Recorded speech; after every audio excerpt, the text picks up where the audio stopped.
안녕하세요. 4월 15일 소망의 아침을 시작하겠습니다.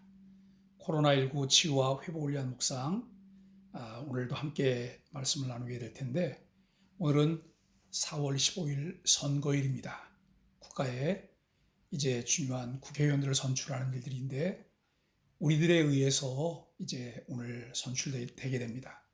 중요한 권리를 포기하지 마시고 꼭 선거장에 나가셔서 한 표를 행사하시게 되기를 바라고, 우리들의 한 표 한 표가 국가의 미래가 걸려 있습니다. 꼭 우리가 현명한 투표에 임해 주시기를 바랍니다. 오늘 우리가 함께 나눌 하나님의 말씀은 사사기 9장 7절로 21절까지 말씀입니다. 말씀을 제가 읽도록 하겠습니다. 사람들이 요담에게 그 일을 알림해 요담이 그리심 산 꼭대기로 가서 서서 그의 목소리를 높여 그들에게 외쳐 이르되, 세겜 사람들아, 내 말을 들으라. 그리하여야 하나님이 너희 말을 들으시리라. 하루는 나무들이 나가서 기름을 부어 자신들 위에 왕으로 삼으려 하여 감람나무에게 이르되, 너는 우리의 왕이 되라 하매, 감람나무가 그들에게 이르되, 내게 있는 나의 기름은 하나님과 사람을 영화롭게 하라니 내가 어찌 것을 버리고 가서 나무들 위에 우쭐대리요 한지라. 나무들이 또 무화과 나무에게 이르되, 너는 와서 우리의 왕이 되라 하매, 무화과 나무가 그들에게 이르되, 나의 단 것과 나의 아름다운 열매를 내가 어찌 버리고 가서 나무들 위에 우쭐대리요 한지라. 나무들이 또 포도나무에게 이르되, 너는 와서 우리의 왕이 되라 하매, 포도나무가 그들에게 이르되, 하나님과 사람을 기쁘게 하는 내 포도주를 내가 어찌 버리고 가서 나무들 위에 우쭐대리요 한지라. 이에 모든 나무가 가시나무에게 이르되, 너는 와서 우리의 왕이 되라 하매, 가시나무가 나무들에게 이르되, 만일 너희가 참으로 내게 기름을 부어 너희의 왕을 삼겠거든 와서 내 그늘에 피하라. 그리하지 아니하면 불이 가시나무에서 나와서 레바논의 백향목을 사를 것이니라 하였느니라. 이제 너희가 아비멜렉을 세워 왕으로 삼았으니 너희가 행한 것이 과연 진실하고 의로우냐? 이것이 여룻바알과 그의 집을 선대함이냐? 이것이 그의 손이 행한 대로 그에게 보답함이냐? 우리 아버지가 전에 죽음을 무릅쓰고 너희를 위하여 싸워 미디안의 손에서 너희를 건져냈거늘 너희가 오늘 일어나 우리 아버지의 집을 쳐서 그의 아들 70명을 한 바위에서 죽이고 그의 여종의 아들 아비멜렉이 너희 형제가 된다고 그를 세워 세겜 사람들 위에 왕으로 삼았도다. 만일 너희가 오늘 여룻바알과 그의 집을 대적한 것이 진실하고 의로운 일이면 너희가 아비멜렉으로 말미암아 기뻐할 것이요 아비멜렉도 너희로 말미암아 기뻐하려니와, 그렇지 아니하면 아비멜렉에게서 불이 나와서 세겜 사람들과 밀로의 집을 살릴 것이요 세겜 사람들과 밀로의 집에서도 불이 나와 아비멜렉을 살릴 것이니라 하고, 요담이 그의 형제 아비멜렉 앞에서 도망하여 피해서 부엘로 가서 거기에 거주하니라. 아멘. 오늘 사사기 9장 7절로 21절까지 말씀을 본문으로 해서 진정한 축복이라고 하는 주제로 함께 말씀을 묵상하려고 합니다. 광고 카피 중에 부자 되세요라고 하는 그런 광고 카피가 있습니다. 또 우리가 새해가 되면 덕담하기를 새해 복 많이 받으세요, 복 많이 받으세요라고 하는 그런 인사를 하는데, 이 인사에 대해서 싫어하는 사람들이 없습니다. 왜냐하면 모두가 부자 되기를 원하고 이제 참 복을 많이 받고 싶은 그런 마음들이 있기 때문에 그럴 것입니다. 여러분, 동양과 서양 사람들이 갖는 복의 개념에 차이가 있습니다.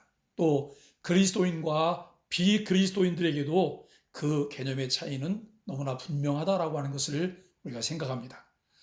이제 오늘 우리가 말씀을 함께 묵상하면서 축복은 어떤 선물을 받는 것이 아니라 하나님과 함께하는 것, 하나님과 동행하는 것, 그분과 함께 사는 것, 이것을 우리가 축복이라고 말할 수 있을 것입니다.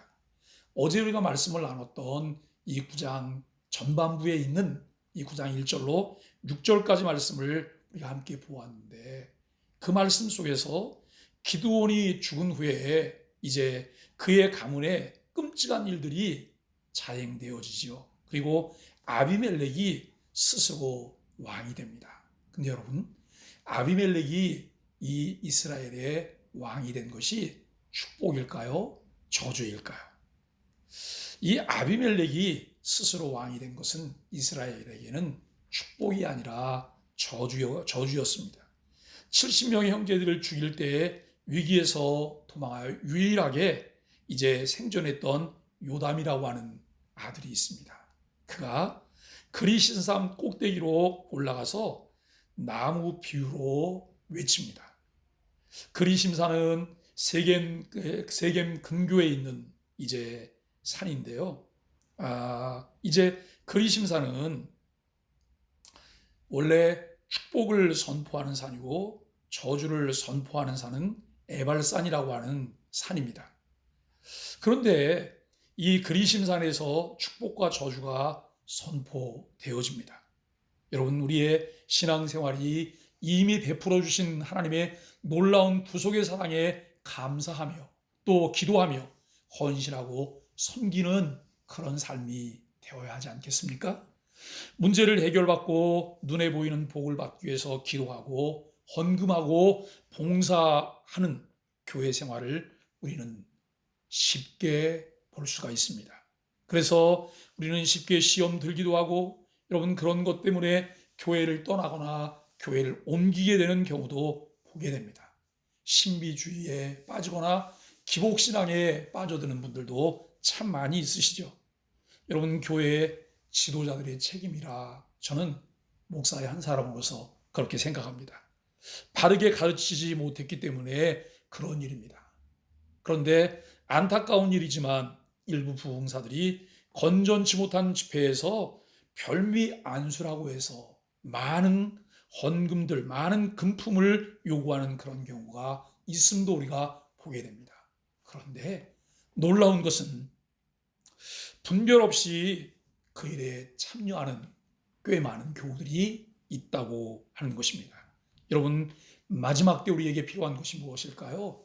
마지막 때 우리에게 필요한 것은 분별력입니다. 이 바른 분별력을 갖지 못한다면 우리가 추락하는 것은 한순간이라고 하는 것을 생각하게 되어집니다. 여러분, 그리심산은 숲이 우거진 산이고 에발산은 민둥산이었습니다. 그래서 축복과 저주의 선포를 시각적으로도 드러내주는 그런 것을 우리가 보게 되어지는데요. 그런데 오늘 요담은 축복의 산인 그리심산에서 그가 무엇을 했을까요?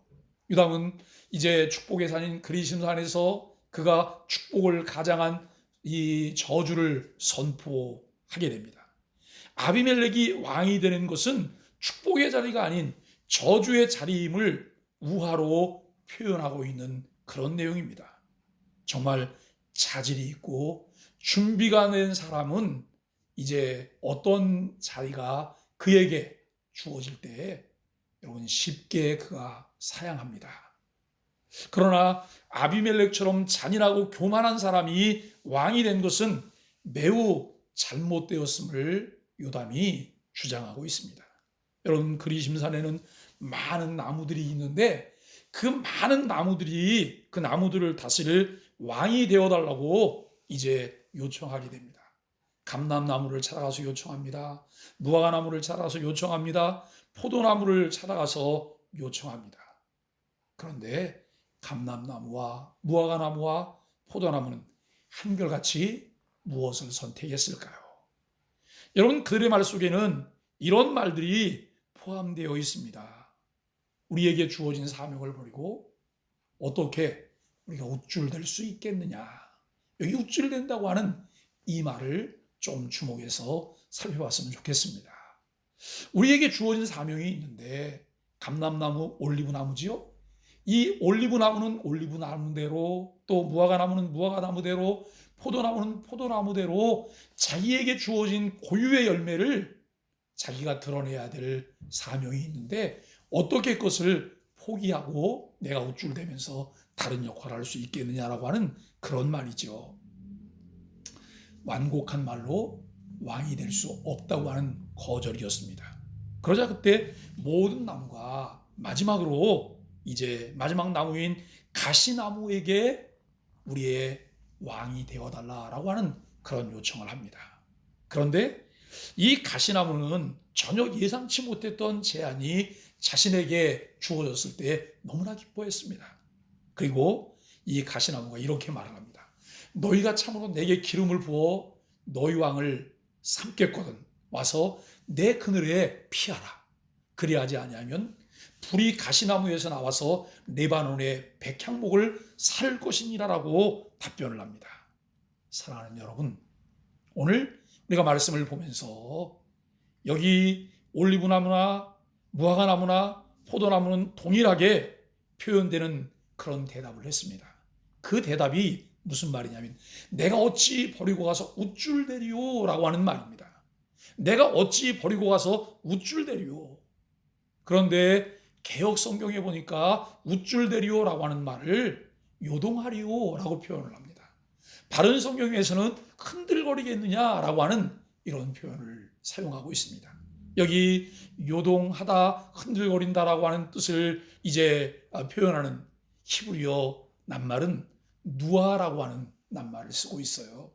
그런데 이 누아라고 하는 낱말 속에는 이 존재적 불안함을 내포하고 있다라고 하는 것이죠.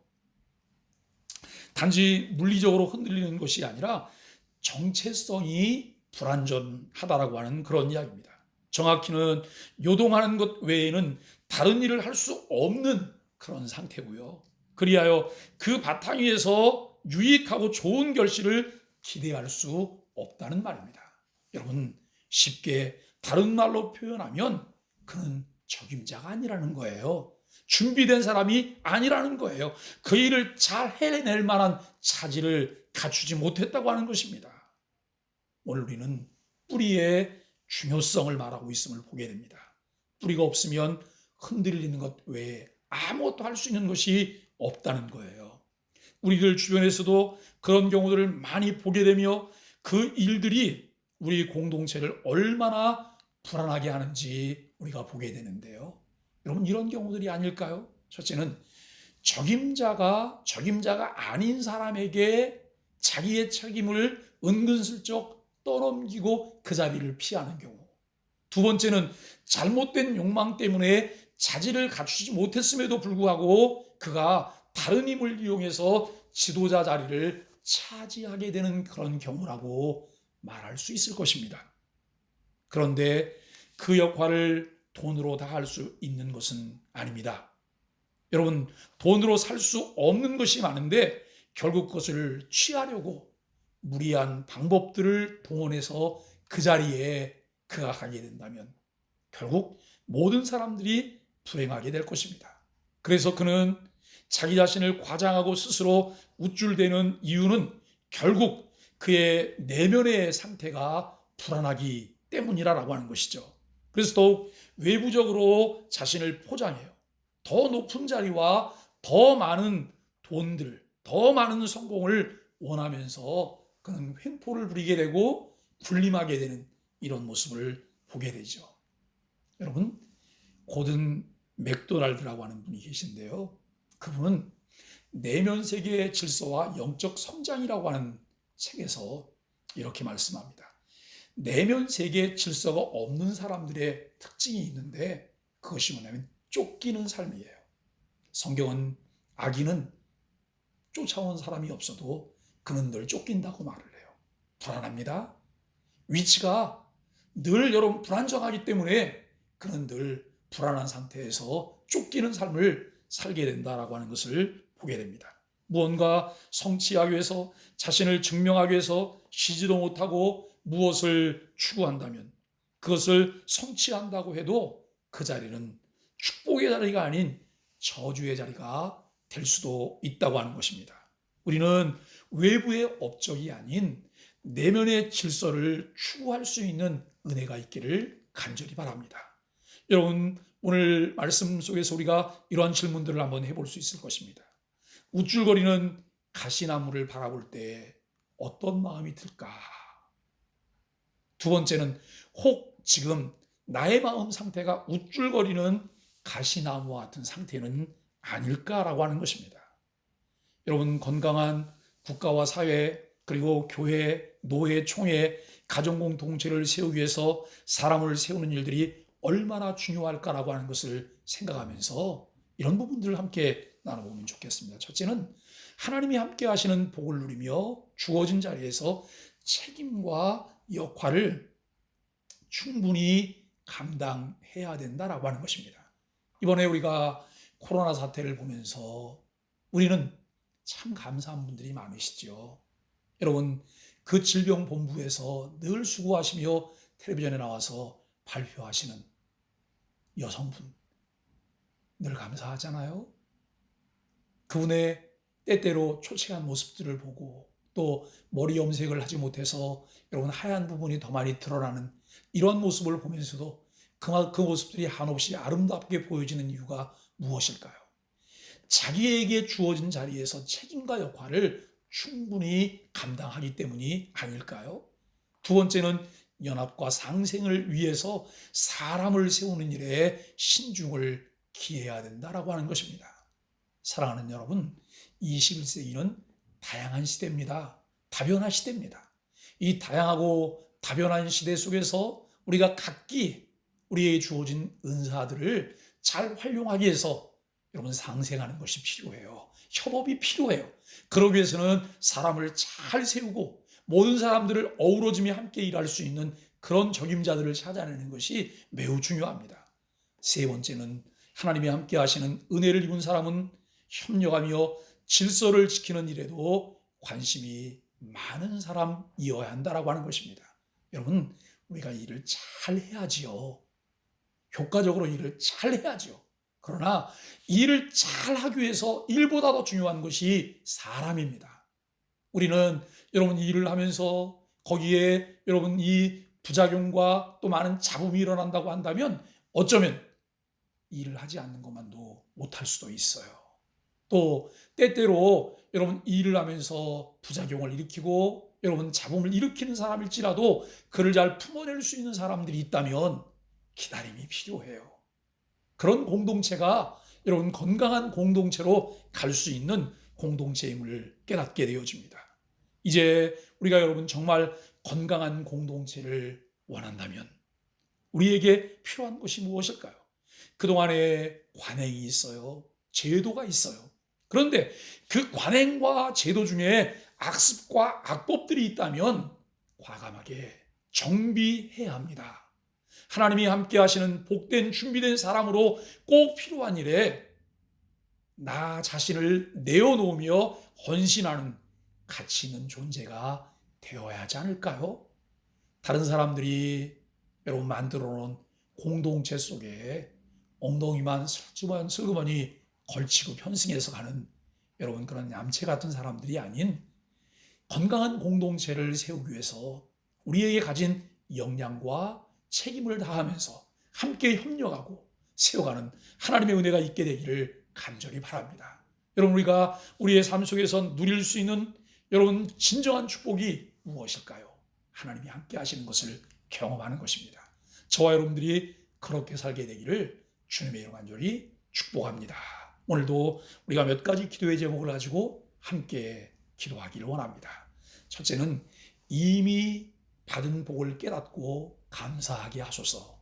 두 번째는 자신의 위치를 알고 질서 있게 사람을 세우며 하나님께 영광을 돌리게 하소서. 세 번째는 정의롭고 정직한 국가와 교회 공동체가 세워지며 사회적 약자들을 돌보게 하소서. 함께 기도하겠습니다.